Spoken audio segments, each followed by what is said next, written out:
bienvenidos a esta reunión de día jueves de la Iglesia Universal de Dios.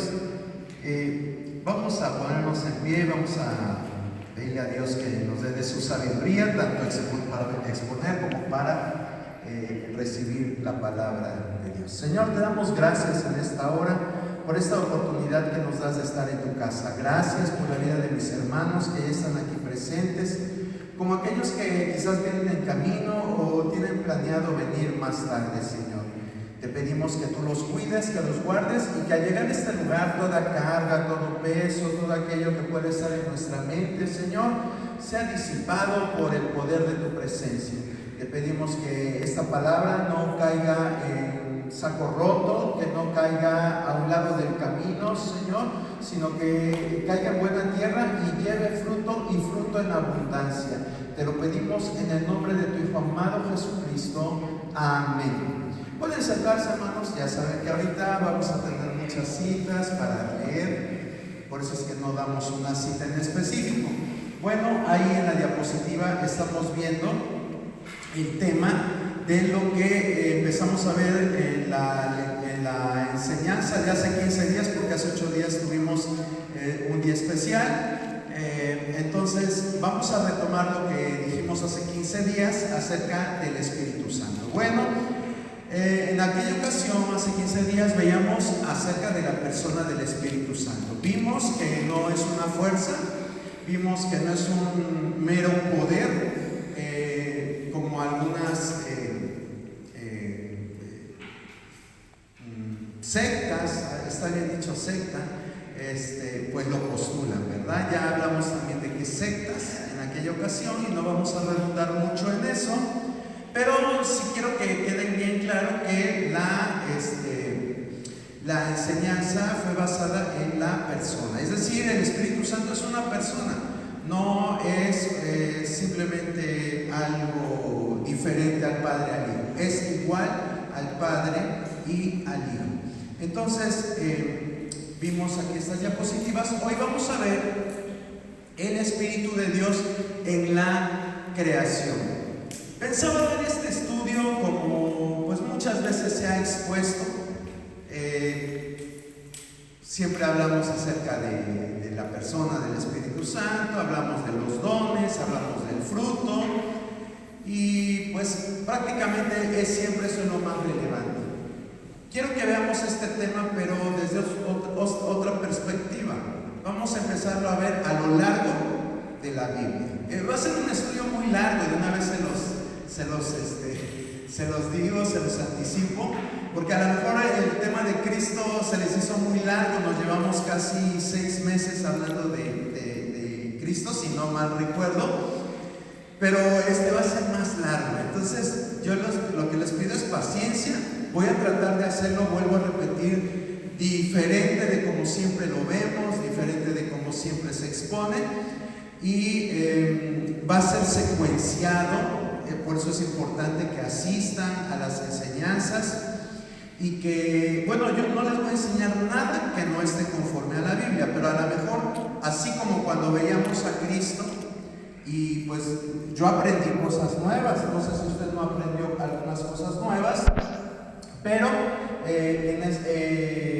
yo aprendí mucho en este estudio de Cristo. Así yo también espero que, aunque ya usted quizás sepa mucho del Espíritu Santo, también aprenda cosas nuevas. No cosas de hombres, sino basadas en lo que está en la palabra de Dios. Entonces vuelvo a repetir, este estudio está basado en una secuencia. Hoy vamos a ver acerca del Espíritu Santo en la creación. ¿Sí? Les pido que por favor apaguen sus teléfonos si traen, o les pongan en vibración, o quiten el volumen, porque la verdad sí me interrumpen mucho. Ya se los he pedido en otras ocasiones, por favor. Entonces vamos a ver el Espíritu Santo por el principio. La primera aparición del Espíritu Santo la vemos en Génesis 1:2.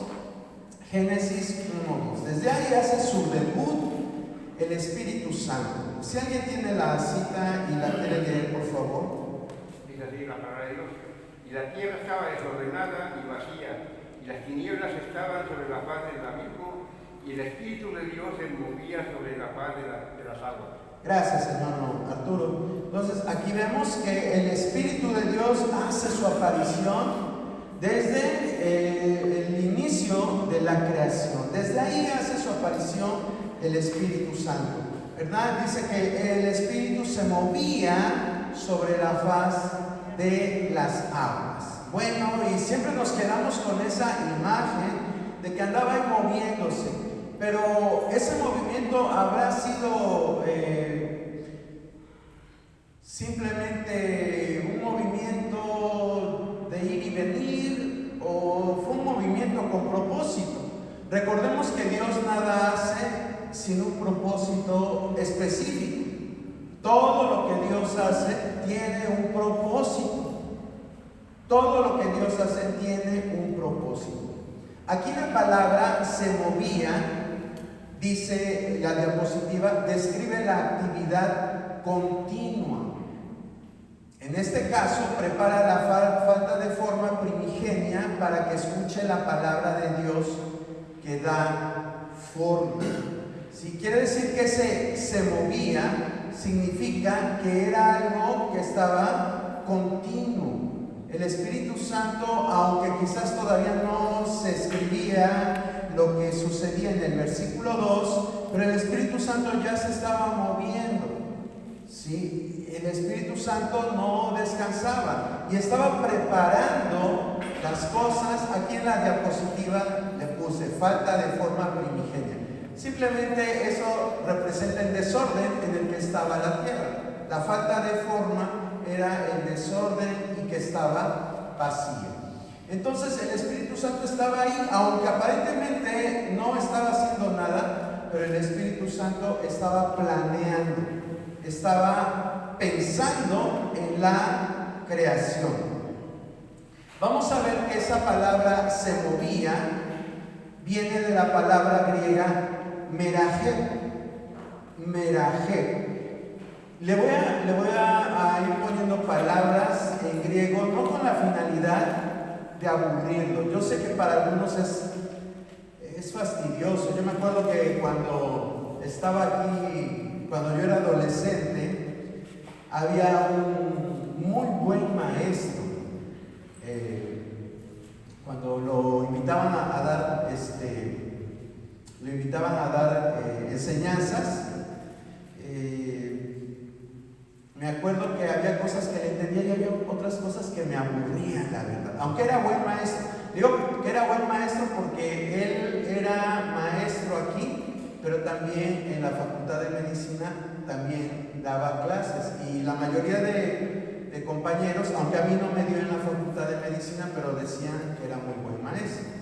Entonces tenía esa fama. Era el hermano Francisco Javier Lavín, así se llamaba el hermano. Pero bueno, ¿por qué se los menciono? Porque siempre usaba también palabras en hebreo o en griego, y eso a mí me aburría como adolescente. Tendría yo, cuando lo conocí y daba enseñanzas él aquí, yo tendría como 15 o 16 años. Y mi intención no es aburrirlo, sino que nos demos cuenta que cuando mencionamos una palabra original, sea en hebreo o en griego, es para que nos demos cuenta qué es en realidad lo que se dice o lo que el escritor trata de decir. Porque si yo solo me quedo con lo que nosotros leemos en la Reina Valera, pues decimos, se movía sobre la faz de las aguas, y a lo mejor estamos pensando que el Espíritu andaba ahí sin hacer nada, o que andaba ahí nada más paseándose. Pero cuando entonces vemos lo que esta palabra, merajé, es el movimiento, entonces nos damos cuenta que tiene un significado más profundo. Por ejemplo, esta palabra se usa también en Deuteronomio 32:11 para describir el vuelo de un águila sobre su nido para cuidar a sus crías.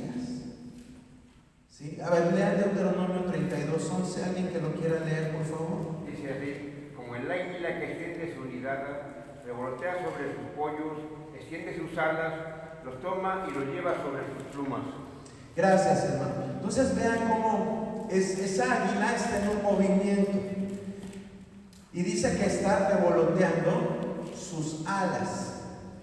Y bueno, cuando se usa la palabra movimiento aquí en el versículo 2 de Génesis, eso es lo que se trata de dar a entender, que está en una función de cuidado, en una función de protección, en una función de prevención.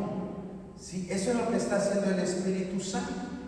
Y usted va a decir, ¿y por qué tiene que ver las alas? ¿Por qué tiene que ver el Espíritu o qué tiene que ver con el águila? Bueno, porque nosotros vamos a ver también que la palabra espíritu en hebreo se escribe ruach, R-U-H-U-H, y esa palabra no tan solo significa espíritu, significa viento, aliento, ¿sí? Todo esto significa ruach. Y tiene otras definiciones, pero espíritu, aliento y viento son las que más comúnmente se traducen en la Biblia, ¿sí?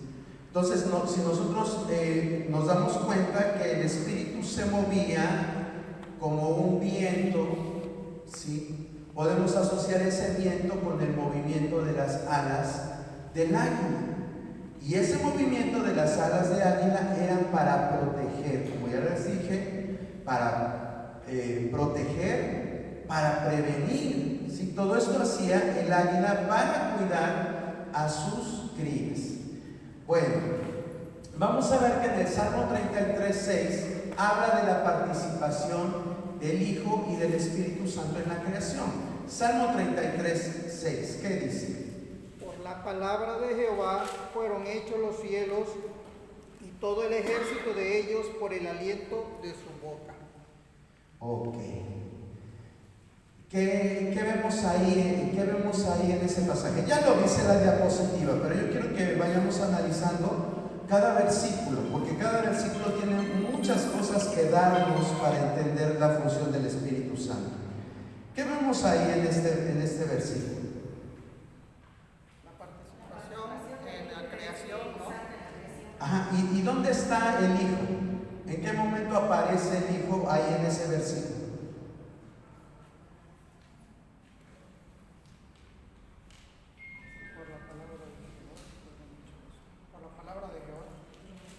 Por la palabra de Jehová. Recordemos que Juan, capítulo 1, verso 1, habla del verbo. Ahí en griego dice logos. Y logos puede traducirse como verbo o como palabra. De hecho, hay unas traducciones que no dicen en el principio era el verbo, sino que dicen en el principio era la palabra y la palabra estaba con Dios y la palabra era Dios. Entonces, cuando usted lee el Salmo 33:6, está refiriéndose a la persona de Cristo. Por la palabra de Jehová fueron hechos los cielos, ¿sí? Y hay otras citas que ya vimos cuando vimos acerca de Cristo, que refieren que Cristo es el creador, ¿verdad?, de todo lo que existe. Entonces ahí vemos a Cristo. Y luego dice en el 6 al final, y todo el ejército de ellos por el aliento de su boca. Ahí la palabra aliento es ruach. ¿Y qué dijimos que era ruach? Espíritu. ¿Se dan cuenta? Porque es importante saber también un poquito de gramática, tanto hebrea como griega. Yo no sé nada, no crean que sé griego ni sé hebreo.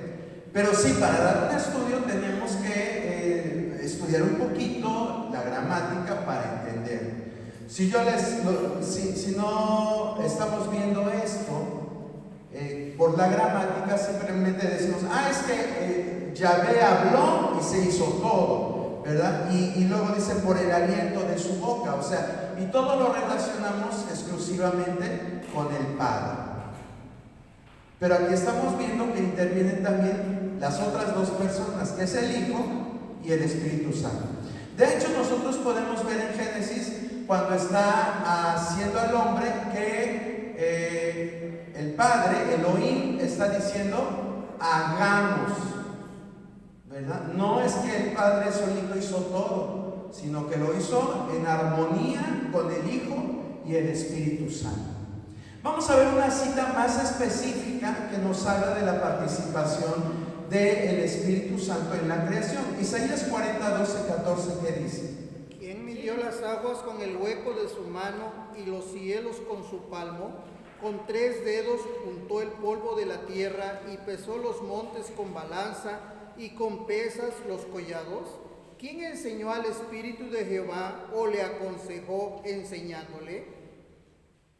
Al capítulo. ¿Quién pidió?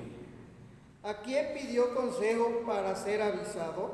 ¿Quién le enseñó el camino del juicio o le enseñó ciencia o le mostró la senda de la prudencia?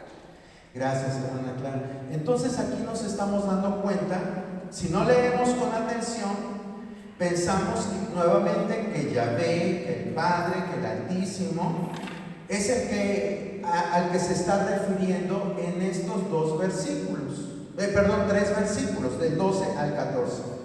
Pero si leemos con atención, el punto clave es el verso 13. Ahí está diciendo que lo que se describe en el 12 y en el 14 se refiere al Espíritu de Dios. Porque dice el 13, ¿quién enseñó al Espíritu de Jehová o le aconsejó enseñándole? ¿Verdad? Y si leemos nuevamente el 12, dice, ¿quién midió las aguas con el hueco de su mano? Y los cielos con su palmo, con 3 dedos juntó el polvo de la tierra.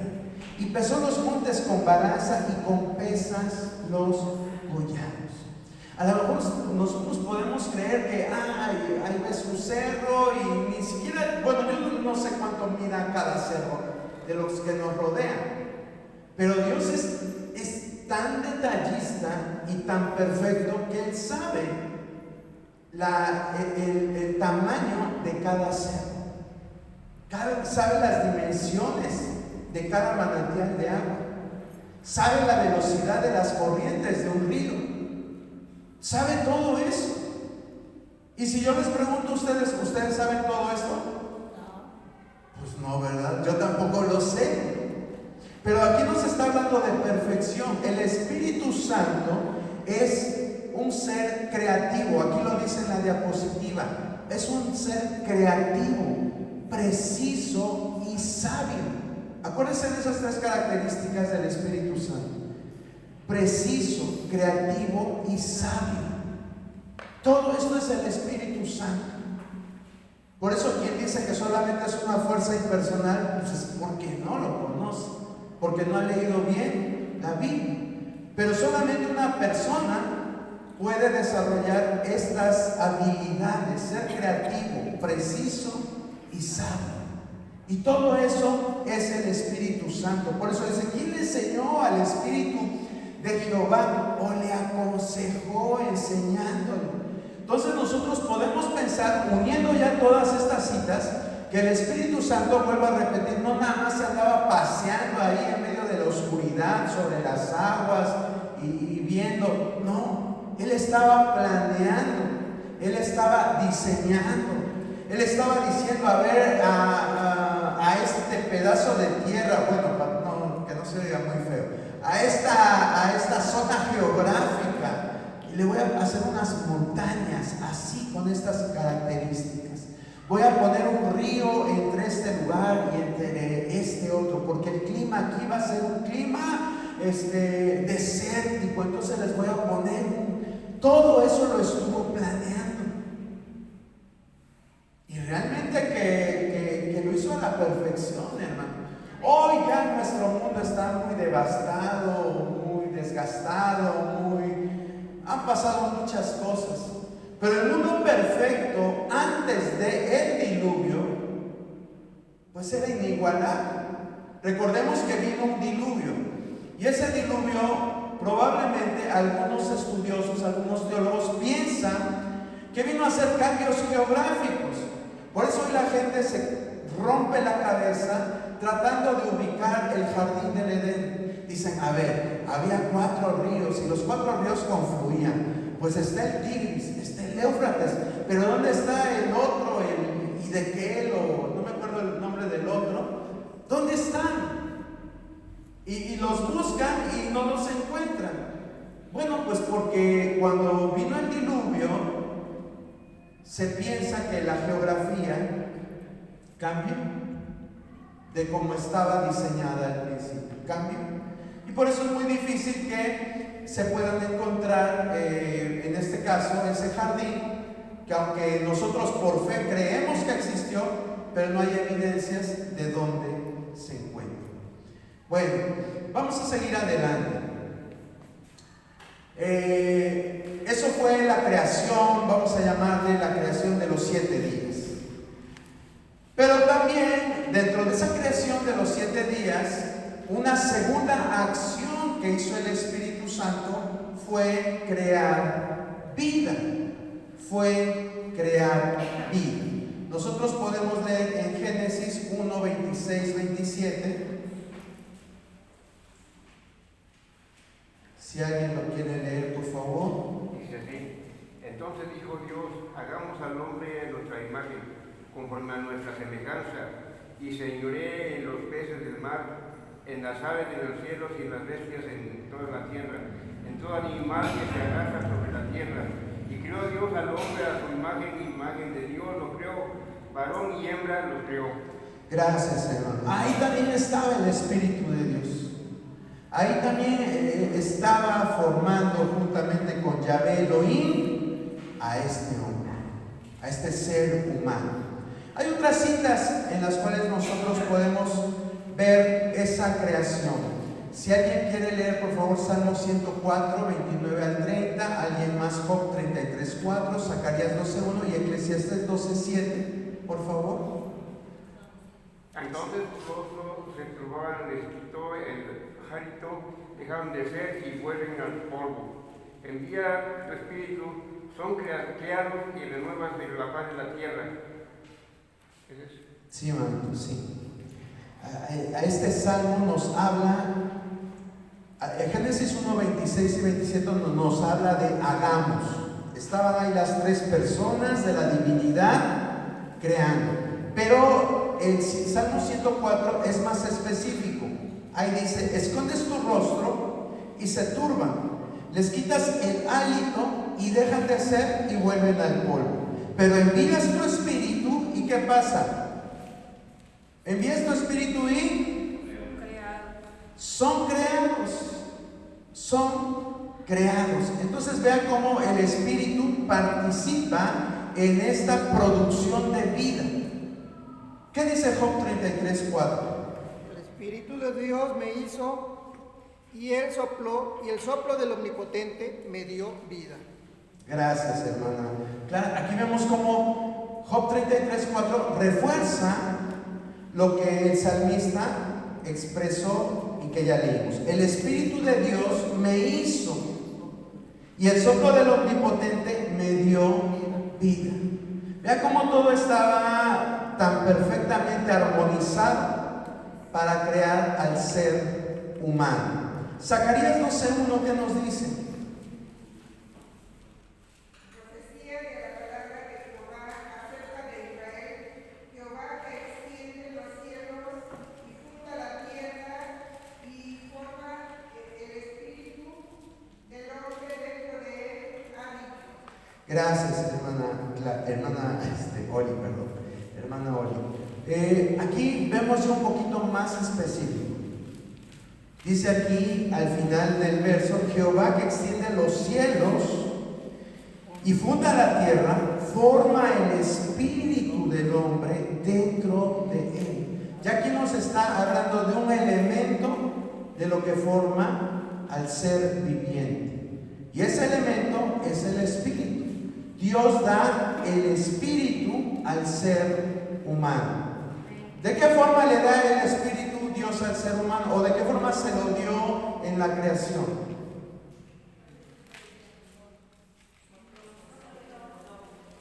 sopló exactamente. El Dios sopla y crea la vida en este ser humano. Eclesiastés 12:7, ¿qué dice? Y el polvo vuelve a la tierra como era, y el espíritu vuelve a Dios que le dio. Gracias, hermana Charo. El polvo se va ¿a dónde? Perdón. ¿Qué dije? Ok, sí, porque el ser humano está formado, bueno, de tierra, de polvo. Y el espíritu vuelve a Dios. Aquí nos habla de dos elementos. Quiero ser bíblico, hermano, porque a lo mejor lo que voy a decir a partir de ahorita va a chocar con nuestra concepción espiritual de lo que es el ser humano. Pero lo que le voy a mencionar es sacado de la Biblia, no es sacado de mi imaginación.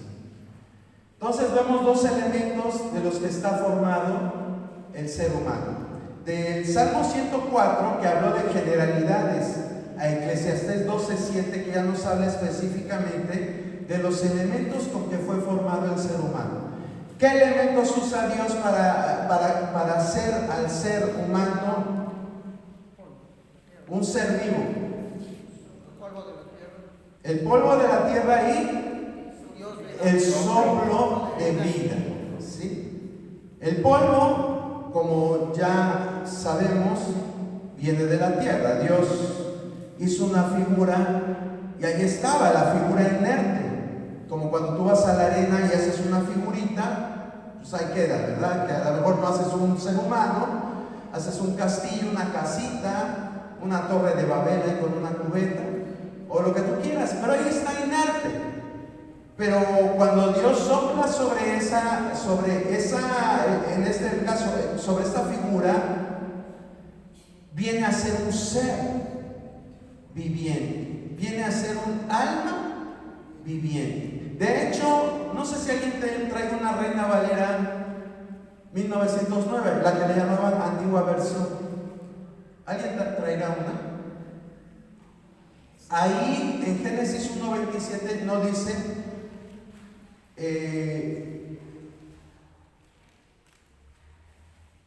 déjeme leerlo como dice el 27, Génesis 1:27. A ver, léanlo, hermano, por favor.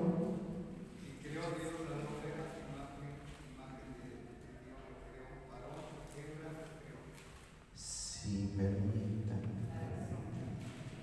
Donde dice que vino a ser un...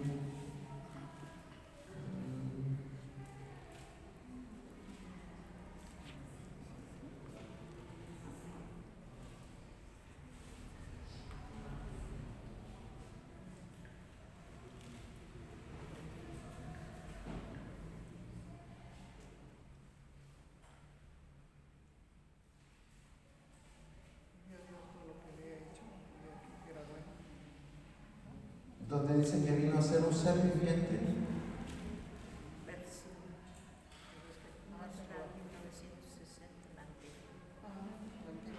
Entonces Jehová Dios formó al hombre del polvo de la tierra y sopló en su nariz aliento de vida, y fue el hombre un ser viviente.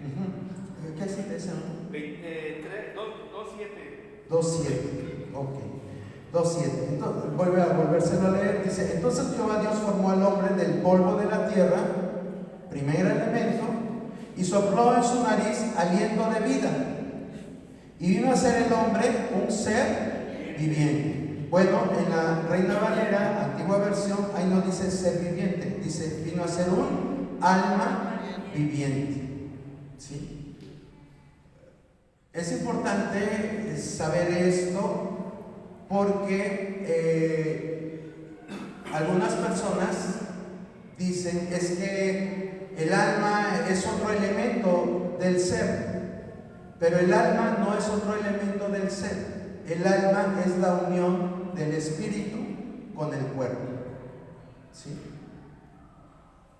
La concepción que tenemos de alma como tal es una concepción platónica, una concepción griega. Este elemento, los griegos pensaban que estaba encarcelada dentro del ser humano. o sea, dentro de nuestro cuerpo. Y cuando el cuerpo moría, el alma era liberada. Eso era lo que creían los filósofos griegos, mucho tiempo después. Pero aquí nosotros estamos viendo que el ser humano es la unión de ese muñeco, vamos a llamarlo así, de barro, con el soplo de Dios. Eso es lo que dice Génesis 2:7, ¿verdad? Entonces Jehová, Dios, formó al hombre del polvo de la tierra y sopló en su nariz aliento de vida. ¿Y qué pasó? Y entonces vino a ser un ser viviente o un alma viviente. Sí, yo les dije, a partir de este momento a lo mejor nos cambia o nos remueven un poquito nuestros conceptos, nuestra concepción espiritual que tenemos. Y créanme que para mí no es fácil dar esta enseñanza, porque yo también creía esto, que el ser humano estaba formado de espíritu, alma y cuerpo, porque hay pasajes que si no los estudiamos más profundamente, aparentemente dicen esto. De hecho, en Tesalonicenses Pablo menciona espíritu, alma y cuerpo, pero cuando lleguemos a ese punto vamos a ver por qué lo menciona Pablo de esta forma. Lo cierto es que debemos de tener en cuenta esto. Número 1, el alma no está aprisionada dentro del cuerpo. El alma viene a ser la expresión de lo que es cuerpo y espíritu. ¿Sí? Viene a ser la expresión de lo que es el cuerpo y el espíritu. ¿El cuerpo es alma? Sí. El espíritu también es alma. Por eso es que en la Biblia a veces los sentimientos los atribuye al alma y a veces los atribuye al espíritu. O como por ejemplo cuando dice la palabra de Dios en Génesis 35, dice, y se le salió el alma a Raquel y murió. Algo así dice. Hermano, la mía dice, formó pues Jehová Dios al hombre del polvo de la tierra y alentó en su nariz soplo de vida y fue el hombre en alma viviente. Sí, sí, hermano. La Reina Valera del 60 dice, vino a ser un ser viviente. Pero vuelvo a repetir, ahí la palabra es nefesh. Lo que está en hebreo, en Génesis 2:7, es nefesh. Nefesh, se me olvidó la otra palabrita, pero que se traduce como ser viviente. Pero nefesh, usted y yo sabemos, porque se ha hablado mucho del alma, nefesh es alma. La Biblia, la mayoría de veces lo traduce como alma. Bueno, entonces, aquí en la diapositiva vemos lo que les acabo de decir. Está formado de tierra y del soplo de vida. Génesis 1:24 y 2:7, que ya lo releímos, Génesis 2:7, pero ¿qué dice Génesis 1:24? Luego dijo Dios, produzca en la tierra seres vivientes y según su género, bestias, serpientes, animales de tierra, según su especie, y fue así. Muy bien, hermano. Esto es algo que también a lo mejor nos va a mover, pero dice acá muy claramente el verso 24: produzca la tierra seres vivientes según su género, bestias, serpientes, animales de la tierra según su especie, y fue así. ¿De dónde entonces provienen los animales también? De la tierra. ¿Sí? De ahí provienen también los animales. Y luego en el inciso B vamos a ver el segundo elemento, el soplo de vida. Génesis 2:7 ya lo leímos, que se refiere al hombre. Pero ¿qué nos dice el capítulo 6, verso 17? He aquí que yo traigo un diluvio de agua sobre la tierra para destruir toda carne que haya espíritu de vida debajo del cielo. Todo lo que hay en la tierra morirá. Gracias, hermana Chávez. Aquí nos está hablando del segundo elemento. ¿Cuál es el segundo elemento? El soplo de vida. Dice, aquí yo traigo diluvio sobre la tierra para destruir toda carne en que haya espíritu o soplo de vida. Toda carne, ¿sí? Ustedes a lo mejor, yo también lo llegué a pensar, se refiere al hombre. Pero si leemos el 7:15, ¿qué dice? Vinieron pues con Noé al arca, de dos en dos, de toda carne en que había espíritu de vida. Ok, entonces vean cómo también los animales están formados de esos dos elementos, de la tierra y del soplo de vida, ¿sí? Dice muy claramente, vinieron pues con Noé al arca de dos en dos, de toda carne en que había espíritu de vida. Y los que vinieron, macho y hembra de toda carne, vinieron como le había mandado Dios, y Jehová le cerró la puerta. Luego el verso 21 al 23 es más específico. ¿Qué dice de ese mismo capítulo? 21 al 23. Y murió toda carne que se mueve sobre la tierra, así de aves como de ganado y de bestias, y de todo reptil que se arrastra sobre la tierra, y todo hombre. Todo lo que tenía aliento de espíritu de vida en sus narices, todo lo que había en la tierra murió. Así fue destruido todo ser que vivía sobre la faz de la tierra, desde el hombre hasta la bestia, los reptiles y las aves del cielo, y fueron raídos de la tierra, y quedó solamente Noé y los que con él estaban en el arca. Gracias, hermana Clara. Entonces se dan cuenta, estos versículos ya son más específicos. El verso 22 dice, todo lo que tenía aliento de espíritu de vida en sus narices, todo lo que había en la tierra, murió. Ahí no nada más se está refiriendo al hombre, se está refiriendo a los animales también, ¿sí? Entonces vean, el hombre está compuesto de tierra y de aliento de vida. Y los animales están compuestos de tierra y de aliento de vida. ¿Cuál es la diferencia entonces? Ahorita vamos a ver esa diferencia precisamente. Y dijéramos, entonces los animales tienen alma. ¿Por qué no? ¿Por qué no? Pues es lo que nos diferencia de los animales a nosotros los seres humanos, ¿no? ¿No? Pues déjenme decirles que no. Aliento, ¿de qué palabra hebrea dijimos que venía? De ruach, ¿sí? Y ruach también se traduce como espíritu, ¿sí? Entonces, nosotros podemos ver, vamos a la siguiente diapositiva. Por tanto, los animales también son seres con alma.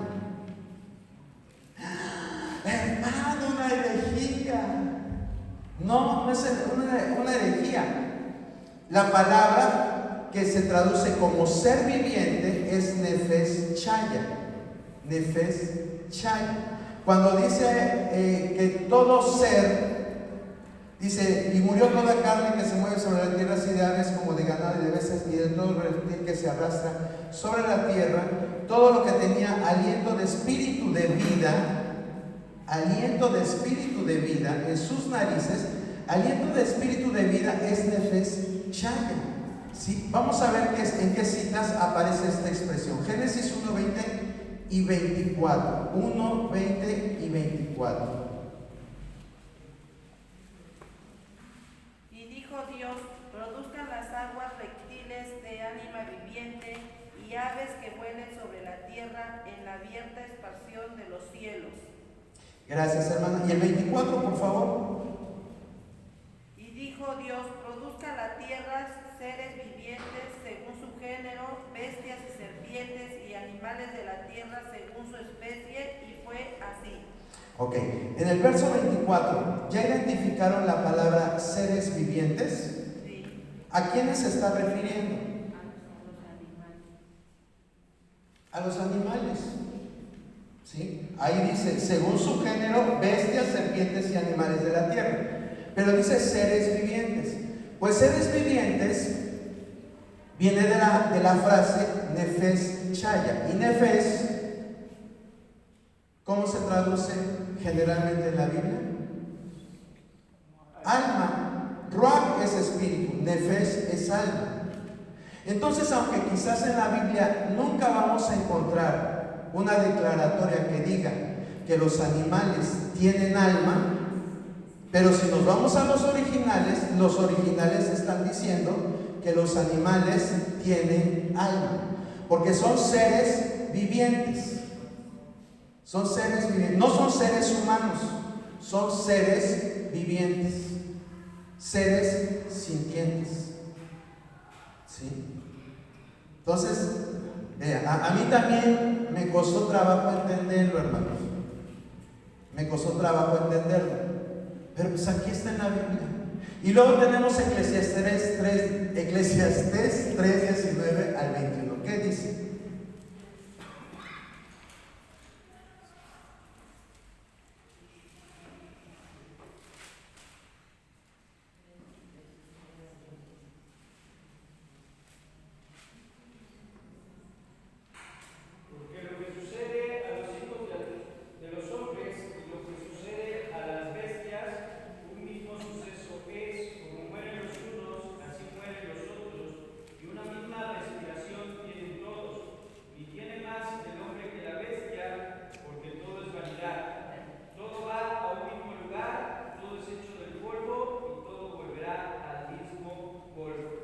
Al 21, Gaby. ¿Quién sabe que el espíritu de los hijos de los hombres sube arriba y que el espíritu del animal desciende abajo a la tierra? Gracias, Gaby. ¿Lo leyeron o si no lo leyeron, lo oyeron con sabiduría? ¿No? A ver, ¿quién no lo leyó ni lo... Es importante que pongamos atención. A mí se me hizo muy importante esto, porque vuelvo a repetir, a mí, me cambió las perspectivas. Y no crean que no me han surgido dudas acerca de esto, pero a medida que más le estudia uno, se van abriendo más, se amplía el panorama del conocimiento. Y el conocimiento no es privado de alguien en particular, simplemente hay que buscarlo. Entonces, en este pasaje estamos viendo que prácticamente en cuanto a vida, es decir, nuestro ciclo de vida, somos iguales. Así lo dice Eclesiastés 19 al 21. ¿Sí? Siguiendo, bueno, al final de la diapositiva vamos a ver algo que preguntaba la hermana Clara. Entonces, ¿cuál es la diferencia? La diferencia es que el ser vivo fue hecho a semejanza e imagen de Dios. Ya lo leímos. Génesis 1, 26, 27. Esa es la diferencia. ¿Se dan cuenta? O sea, si hay una diferencia. Sí hay una diferencia. Y ahorita vamos a ver los puntos claves de la diferencia. Ahorita vamos a ver los puntos claves. Pero vamos a regresarnos un poquito arriba y vamos a ver que entonces los animales, que son también almas vivientes, son importantes para Dios. Son importantes para Dios. Vamos a ver algunas citas que nos revelan todo eso. Lucas 12:6, ¿qué nos está diciendo? No se venden 5 pajarillos por 2 cuartos, con todo, ni uno de ellos está olvidado delante de Dios. Gracias, hermana Clara. Lucas 12:6, déjame buscarlo. Vean lo importante, aquí lo importante es lo que dice al final. Es al final del versículo. Dice, con todo, ni uno de ellos, refiriéndose a los pájaros, está olvidado delante de Dios. Vean cuán importante es esto. Y a lo mejor lo que le voy a decir, lo que muestran estas citas para ustedes es intrascendente, pero no debe de ser intrascendente. Recordemos que Dios nos puso como mayordomos de su creación. ¿Sí? Cuando Dios le dice hinchar y multiplicar la tierra, y le da mayordomía sobre la creación. Nosotros como hijos de Dios tenemos que retomar esto. Yo soy ambientalista, soy animalista y a lo mejor por eso me estoy colgando de esta enseñanza. Pero es importante que tomemos en cuenta esto, ¿no? Hasta un pajarillo tiene importancia para Dios. Y pone la comparación aquí Jesús, porque si un pajarillo es importante, pues más el que fue hecho a imagen y semejanza de Dios. Pero el hecho de que tú seas importante para Dios no le resta importancia a sus otros seres vivos. Usted y yo somos seres humanos, pero todo lo demás que tiene vida, animado, son seres vivos y son importantes. ¿Cuántos de ustedes tienen pajaritos enjaulados? Bueno, yo sé que esto no lo sabía usted, pero los pajaritos no son para estar enjaulados. En verdad, no son para estar enjaulados. Es que nadie me canta como el pajarito. Sí, pero mejor mira, planta un árbol ahí en tu casa y deja que ahí vayan a hacer sus nidos y vas a ver que te van a llegar un montón de pajaritos a cantar. No me lo tome a mal, pero digo, vuelvo a repetir, voy a colgarme de estos textos para hacer conciencia. Porque a veces, pues nadie nos habla de estas enseñanzas y las pasamos desapercibido todo esto. Pero Dios no lo pasa desapercibido, hermano, porque para Él son importantes. Todas sus criaturas son importantes. Todo lo creado, todo lo que Él hizo es importante. Y si es importante para Dios, también para nosotros debe de ser importante. ¿Qué dice Proverbios 12:10?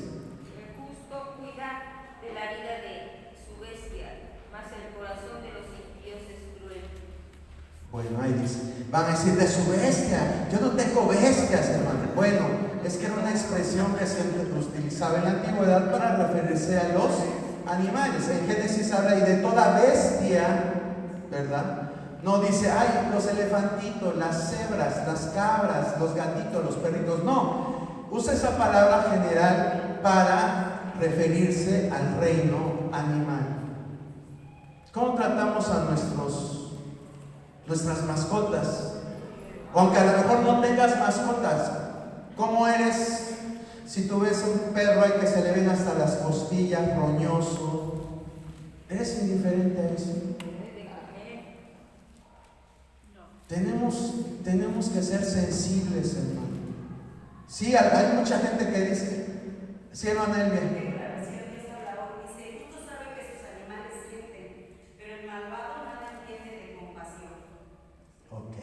Viene un poquito más entendible, ¿verdad?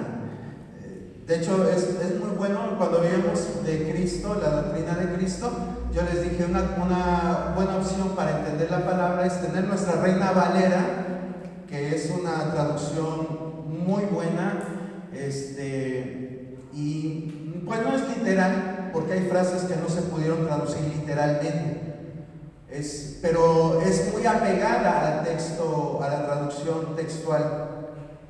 Pero no está de mal que tengas por ahí una traducción en lenguaje actual o en lenguaje viviente, que son traducciones, les llaman dinámicas, pero con un lenguaje más accesible para nosotros.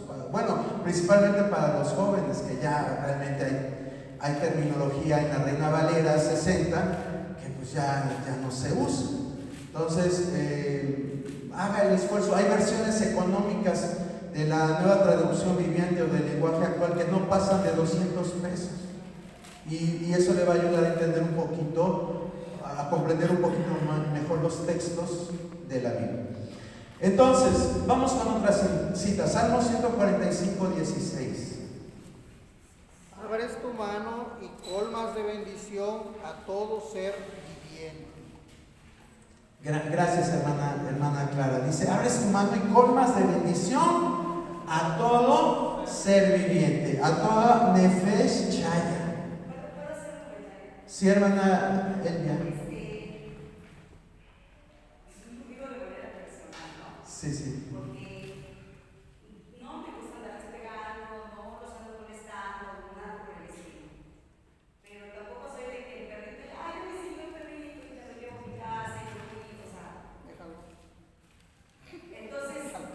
También por otro lado, ¿no? O sea, conozco gente que paga 800 pesos un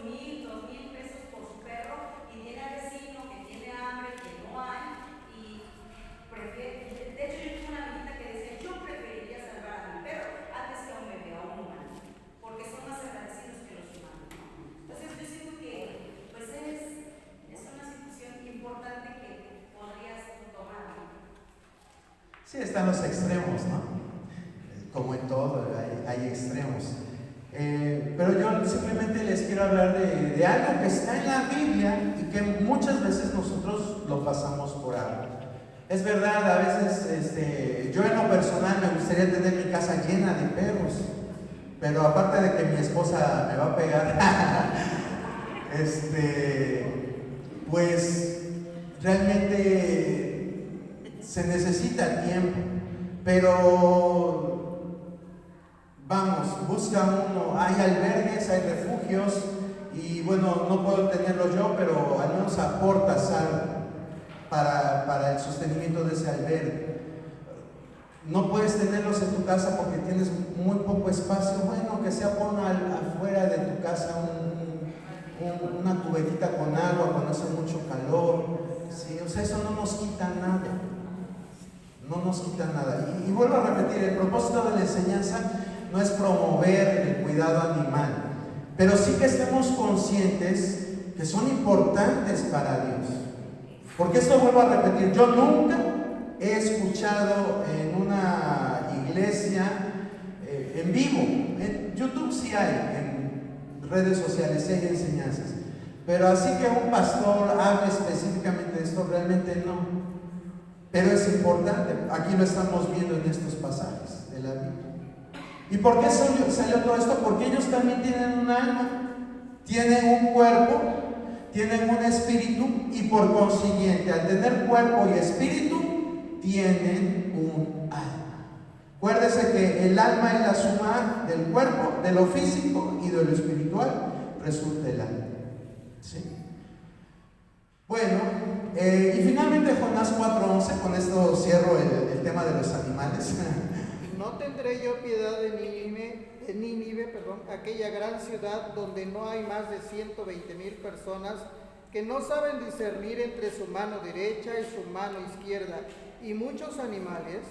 Gracias, hermana Clara. Fíjese cómo Dios, al estar reprendiendo a Jonás, le dice: yo no voy a tener misericordia de toda esa gente, dice, pero también de los animales. Entonces vean cuán importante es que, vuelvo a repetir, no se trata de que los andes abrazando y de que te llenes de perros en tu casa o de gatos, pero sí, si podemos hacer algo, hermano, hay que tener esa sensibilidad. Hay gente que dice: ay, en lugar de andar dándole de comer a un animal, deberías de ver a los niños de África que tienen hambre. No, sí, o sea, están bien, pero si el animal llega por tu casa, ¿qué hacemos? O ve la necesidad. ¿Sí? Entonces es importante que nos sensibilicemos, Si imagínense, para nuestro prójimo a veces somos duros, ahora imagínense para un pobre animal. ¿Sí? Entonces, tome esto en cuenta. Bueno, ya se me fue el tiempo, no quiero dejar la siguiente diapositiva a medias, pero vamos a ver las funciones del espíritu. ¿Sí?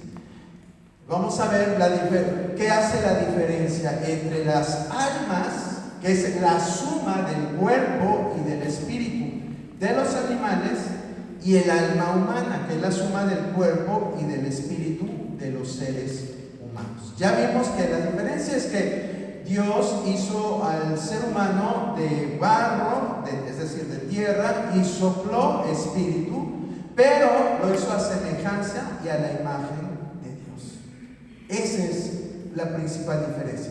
Ya los demás puntos los vamos a ver, si Dios nos permite, en la próxima diapositiva.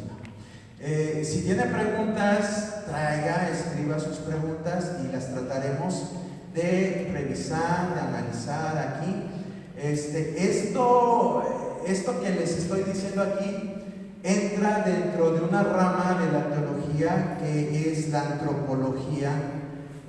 La antropología que trata del estudio del hombre. Ahí es donde se ve todo eso de espíritu, alma y cuerpo. Si lo toqué ahorita es porque empezamos a ver el Espíritu Santo como obra en la creación. Vimos que Dios es un ser creativo que estuvo participando en la creación de las cosas inanimadas, pero también de las cosas animadas, es decir, de los seres vivientes. Por eso tocamos este punto.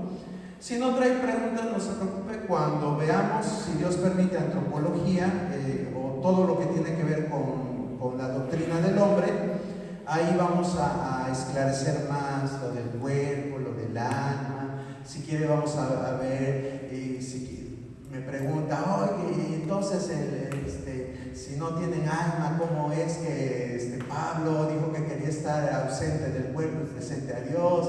¿Cómo es posible que esté rico y Lázaro? ¿Cómo es posible que el ladrón que se fue al paraíso? Y todas estas preguntas, no crean que no me surgieron a mí también todas esas dudas, pero todas tienen una explicación. Pero bueno, ahí les dejo la espinita para que también se pongan ustedes a estudiar y continuamos en la próxima enseñanza. Vamos a ponernos de pie, vamos a dar